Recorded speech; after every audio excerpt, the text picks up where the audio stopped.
हम सभी जो साहब श्री के सानिध्य में बैठे हैं और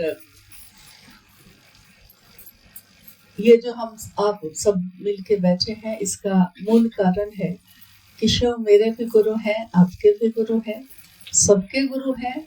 लेकिन इस कालखंड में सबके गुरु हो सके, जिसके कारण है हम उनके सानिध्य में उनके साथ बैठे हैं, यानी हमारे वरिष्ठ गुरु भ्राता साहब श्री। मूल कारण इस कालखंड में शिव के शिष्यता का जो विस्तारीकरण हुआ है, जो व्यापक हुई है, उसके मूल कारण इस जगत में हमारे वर्ण गुरु भ्राता और उनके सानिध्य में बैठे हुए सिर्फ शरीर से ना मन से भी हो, हम इसी की कामना करते हैं। यह उपवन है हम सबका घर, क्योंकि अगर साहब मेरे तो उनका घर भी मेरा।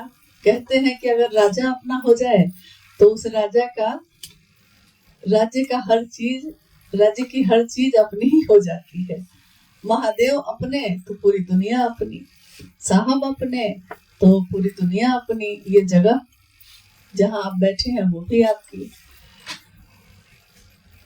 और इस स्थल पे जब भी हम और आप आते हैं, मन से आए चाहे शरीर से आए,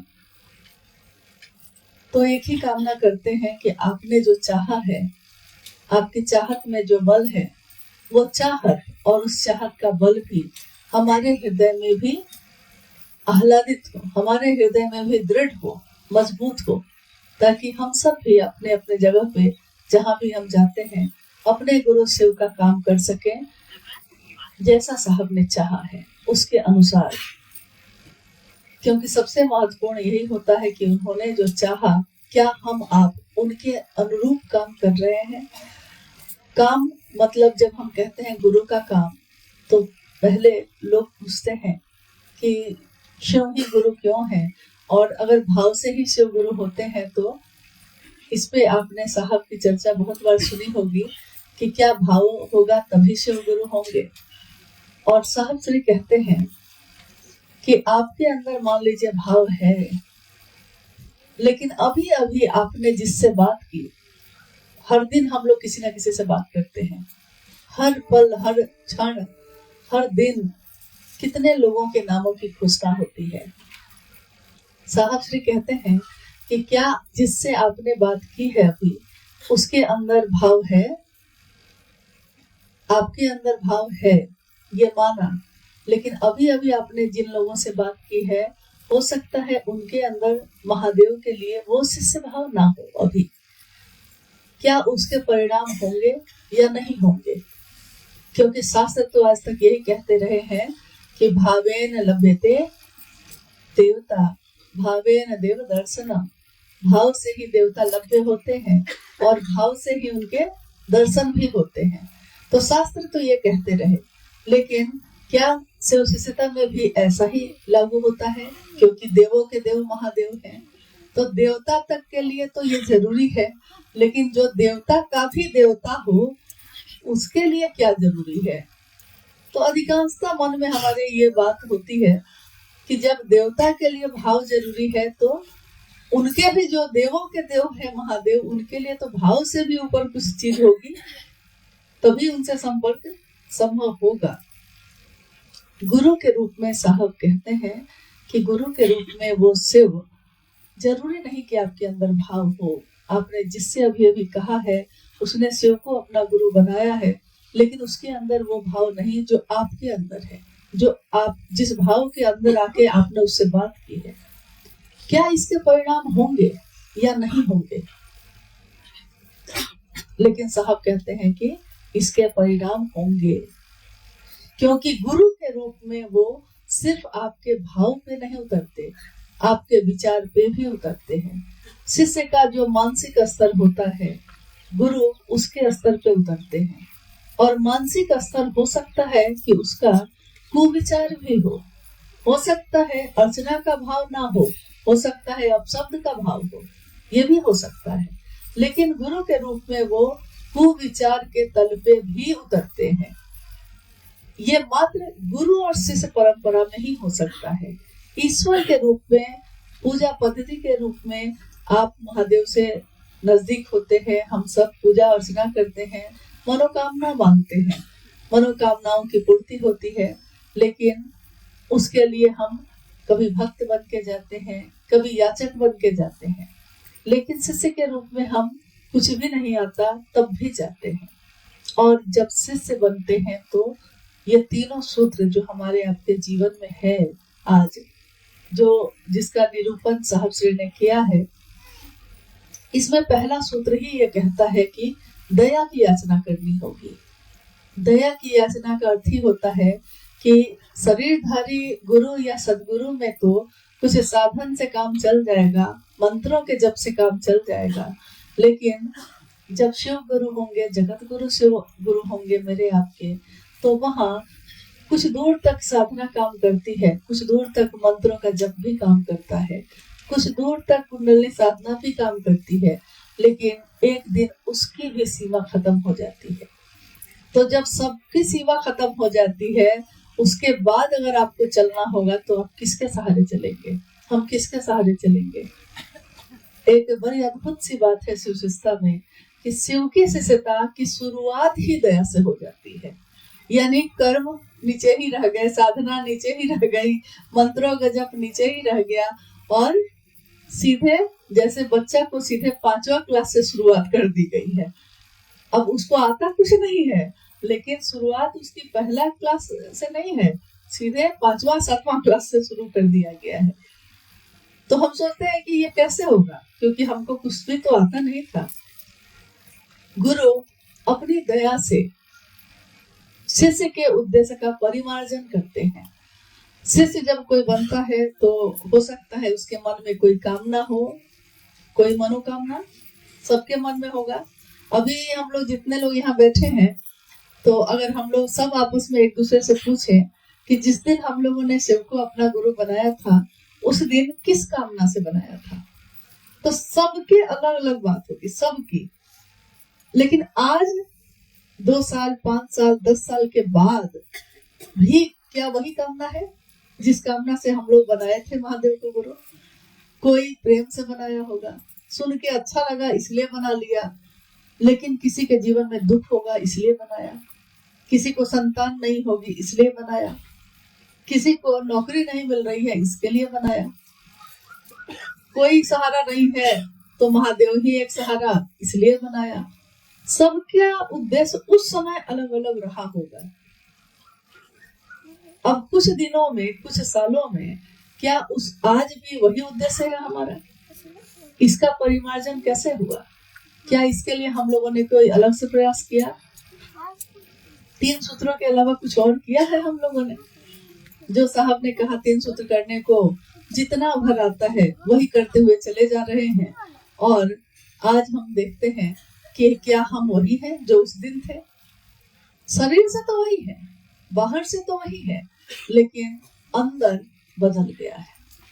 ये इंसान जो बाहर से दिखता था, आज इंसान शरीर से तो वही है, लेकिन उसका आंतरिक जो मन है, उसका मन जो है वो बदल चुका है, उसका उद्देश्य बदल चुका, उसकी मंजिल बदल चुकी है।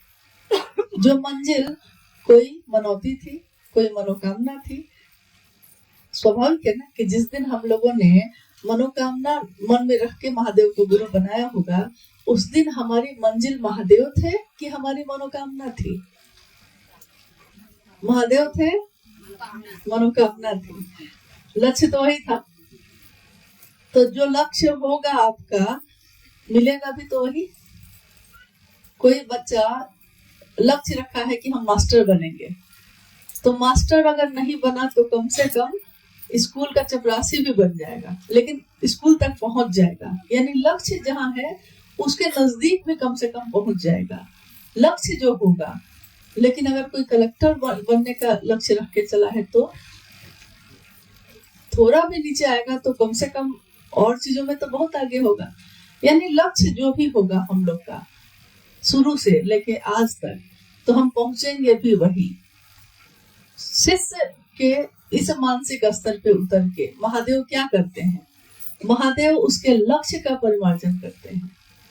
धीरे धीरे हमारा मन इतने सालों में ये समझ गया कि ये पंक्ति जो साहब ने अपनी चर्चाओं में कितनी बार कहा कि रहना नहीं देश वीराना है, यह जीवन का गज की पुरिया, बूंद परे भूल जाना है। कबीर ने कितने सालों पहले ये कहा, उन्होंने समझा होगा तो कहा होगा, लेकिन लोग कितना दोहराए इसको, लेकिन दोहराने से समझ तो नहीं पाए। साहब ने बार बार इस पंक्ति को भी दोहराया कि ये क्यों नहीं समझते हैं हम लोग कि यहाँ रहने की जगह है नहीं, आए हैं तो जाना ही होगा। तो थोड़े दिन की यात्रा में कितना सामान लेकर जाएंगे, कितनी मनोकामना पूरी करेंगे, कितनी चीजें इकट्ठा करेंगे। बोलने में तो हम लोग भी शिव चर्चाओं में यही कहते रहे हैं शुरू से लेकर आज तक, लेकिन शुरू में ये बात समझ में नहीं आई थी। सिर्फ महादेव की बात की, सिर्फ महादेव से दया मांगा, महादेव की चर्चा की और महादेव को प्रणाम किया, बस इतना ही किया। लेकिन ये करते करते हमारा आपका मन सचमुच में, यथार्थ में ये समझने लगा कि यहाँ महादेव के सिवा कोई अपना नहीं है। बच के निकल जा इस बस्ती से, यहाँ करता मोहब्बत कोई नहीं, यहाँ कोई किसी से मोहब्बत नहीं करता। ये एक बहुत बड़ा भ्रम है जो हम लोग एक दूसरे से पाले रहते हैं, लेकिन कब कौन बदल जाए कोई नहीं जानता। एक ही सत्ता है जो कभी नहीं बदलती, न उसका सत्य बदलता है, न उसकी सुंदरता बदलती है। महादेव की, जिसका दर्शन साहब ने करवाया, जिनसे हम लोगों का गठजोड़ साहब ने कर दिया, एक ऐसा रिश्ता बनाया जो कभी हमारा साथ नहीं छोड़ते। महादेव ही है। लौकिक जीवन में बड़ा से बड़ा पाप भी अगर कोई कर बैठे, किसी न किसी की हत्या की है, सजा हो गई, फांसी की सजा हो गई, उम्र कैद की सजा हो गई, कानून के अनुसार, कानून की परिधि में अब उसको माफी नहीं मिलेगी। लेकिन लौकिक जगत में भी एक रास्ता उसके लिए खुला रहता है, और वो है राष्ट्रपति जो होते हैं सर्वोच्च, उनके पास मर्सी अपील करना। मर्सी अपील मतलब दया की याचना। देश का कानून एक रास्ता छोड़ता है, उसमें भी क्या है, शब्द देखिए क्या है, दया की याचना, मर्सी अपील। किया है मैंने ये, लेकिन आज पछता रहा हूं और कानून से मुक्ति नहीं मिलेगी। तो एक सत्ता वहां भी है, लौकिक जगत में भी है, जहां से हम माफी की याचना कर सकते हैं। और आपकी याचना जैसी होगी, आपका आचरण जैसा होगा, उस पे फिर निर्णय लिया जाता है कि क्या इसको माफी दी जा सकती है।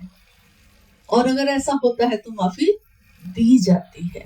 और जब दया की जाती है, दया की अपील के बाद माफी मिलती है, तो सारे कानून के बंधन उस पर से हट जाते हैं। पारलौकिक जीवन में भी हम लोगों ने बहुत कुछ किया तो होगा, या आज भी कर रहे होंगे। हम कैसे जाने कि हम सही ही कर रहे हैं? ये तो महादेव आकलन करेंगे, गुरु आकलन करते हैं कि विद्यार्थी सही किया है कि नहीं। होता क्या है कि हम ही लोग एक दूसरे का आकलन करने लगते हैं। ये कुर्सी है महादेव की, और बारी बारी से सबको इस कुर्सी पे बैठने लगते हैं, दूसरों की समीक्षा हम खुद ही करने लगते हैं, लेकिन इससे कुछ हासिल तो होता नहीं। महादेव की नजर में हमने क्या किया है? क्या ऐसा कोई कृत्य हम सब करते हैं कि मेरे गुरु शिव का नाम हो, या ऐसा कृत्य करते हैं कि महादेव का नाम बदनाम हो? क्या करते हैं हम? ये देखना हम सबका अपने प्रति भी है। हम अपने तरफ भी देखें कि हमने क्या किया है। दूसरों की तरफ देखते देखते आदमी का स्वभाव है कि वो अपनी तरफ देखना भूल जाता है, चाहे वो चिंता हो, चाहे वो समीक्षा हो। चिंता भी दूसरों की करते करते अपनी चिंता करना छोड़ देते हैं, और समीक्षा भी दूसरों की करते करते अपनी समीक्षा करना भूल जाते हैं।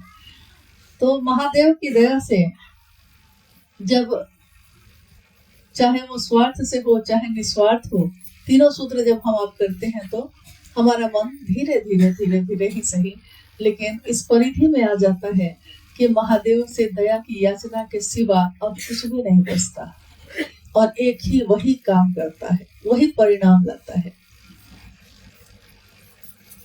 एक अद्भुत और अप्रतिम शिव की शिष्यता का दान साहब श्री ने दिया है। जब उन्होंने शिव को अपना गुरु बनाया था, उनके मन में कोई विश्वास नहीं था, कोई श्रद्धा नहीं थी। बार बार उन्होंने कहा कि मैं उदाहरण स्वयं हूँ। तब भी गुरु ने मेरे जीवन में इतना परिणाम लाया। कारण क्या था कि बस मैंने जो कहा मैं उस पर खड़ा रहा।